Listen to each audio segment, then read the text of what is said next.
Welcome back to another year of fantasy football in the Peanut Butter Jelly Time League. And here's a quick look back at week 1. Our game of the week was a close one, with both teams having wide receivers determine the game on Monday night. Loose Cannons topped Super Simon 98-95, getting just enough out of Wes Welker with his 93 yards receiving for 9 points to hold on against the 11 posted by Vincent Jackson later that night with his 56 yards and a touchdown. The big story here was the 50 points from Drew Brees. Brees led all scorers as he threw for 358 yards and 6 touchdowns. The only other double-digit entry for the Cannons came from the Packers D with 14 points.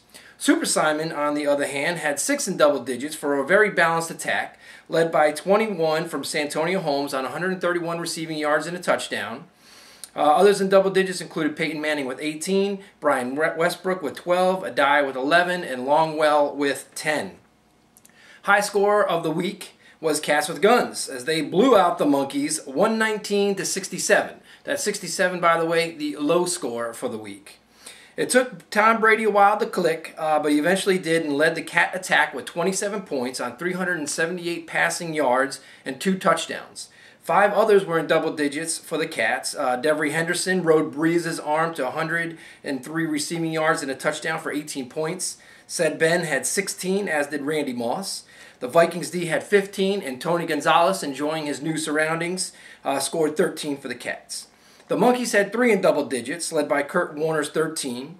The Ravens D had 11, and Hines Ward had 10. The Monkeys do win the bench scoring prize this week, as they left 100 points on their bench, including the Eagles D, who put up 43 points. Hats off to the rookie. The opening week, T-Dub rung up 117 points on the Headbangers, who had a respectable 89. T-Dub had 6 in double digits, with Reggie Wayne's 162 receiving yards and a touchdown leading the way, for a total of 28 points. Julius Jones, a name we haven't heard in a little while, surprised everybody with 20 points on over 130 total yards and a touchdown. Others in double digits for the X-Rays were the Giants D with 19, Aaron Rodgers with 15, Mike Bell with 14, Larry Fitzgerald 13. A change at tight end, and T-Dub not only continues to win that game, but would actually have been the high score of the week. Let's see. 4 reached double digits for the Headbangers. Hasselbeck had 25, including 3 touchdowns, 2 of which went to the Headbanger tight end Carlson for part of his 21 points. Seems like we've got several of the quarterback receiver hookups this year on the different teams. MJD had 17, the Bears D had 12. So let's see what T-Dub has in store for us next week. Was it beginner's luck, or do we actually have a respectable rookie this year? The only other team to reach the century mark this week was the Pilot Lights, as they handed Big Daddy a 100-82 loss. Only 3 reached double digit for the Lights, but when one of them is AP and he scores 43 points on 180 rushing yards and 3 touchdowns, it's kind of a big help. I think that the PLs are pretty happy that they kept that number 1 pick now. The Jets D had 18 and Ryan Grant had 12, were the other double-digit players. Big Daddy also had 3 in double digits, including 34 from Tony Romo on 353 yards and 3 touchdowns, 16 from Gore, and 14 from Roy E. Williams, another one of the quarterback wide receiver hookups. Just more of the same in that game. Pilot Lights winning, Big Daddy losing. The Rockers put up a number on Sunday night, but the Pitons could not reach it on Monday night, as the Rockers won 90-77. Clash City needed a big game from Greg Jennings to reach his 90 points, and he responded with 20 points on 107 receiving yards, including a 50-yard touchdown late in that game. McNabb led the scoring for the Rockers with 21, including 2 passing touchdowns and a rushing touchdown. The rushing touchdown, unfortunately, was a little costly for the Rockers, as McNabb busted up some ribs going in. Looks like he's out for at least a week, maybe 2, leaving the Rockers scrambling once again for quarterback help. Let's see what we got here. Cooley had 12, including a TD. The Titans D had 16 for the Victors.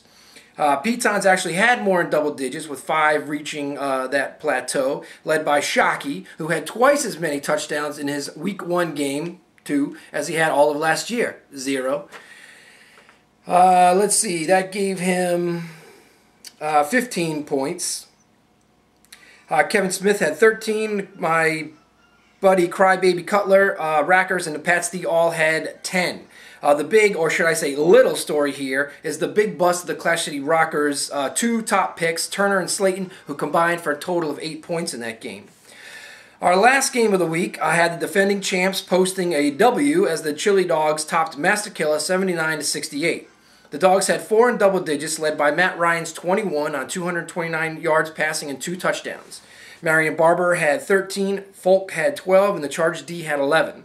Master Killer also put 4 in double digits, with Rivers posting 14, D'Angelo Williams and Ray Rice each with 13 out of his backfield. The Steelers D had 11.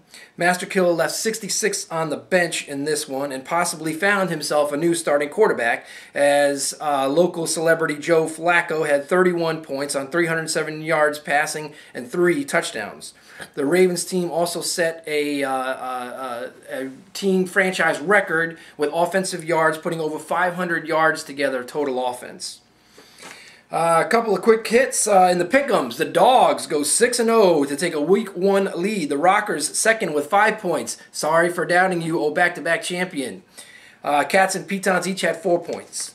In our Survivor pool, I would like to thank Big Daddy for his $10 donation, as Big Daddy didn't even make a pick this week, so he's out. Everybody else who played are moving on with wins from Seattle, Baltimore, New Orleans, and Pittsburgh for their prognosticators. A look ahead to some big games in Week 2 already. Our 1-0 rookie, T-Dub, goes up against our 1-0 defending champ, Chili Dogs, in a battle in that division. And then the Bryan division, big rivalry, the 1-0 Cats going up against the 1-0 Pilot Lights. Next week's going to be a little bit different. I am on vacation. We're headed down to the Outer Banks on Sunday. So what I think I'll try to do is shoot some kind of short video using the new fancy phone and try to post it right to YouTube from there. So I have no idea how long it could be or how short it's going to be, but we'll do something special for you guys from the Outer Banks. So here it is, Wednesday afternoon. We've already got waivers flying through. Getting your lineups in. Make sure you get your pick'ems and your Survivor pool. And I will see you guys next week from the beach.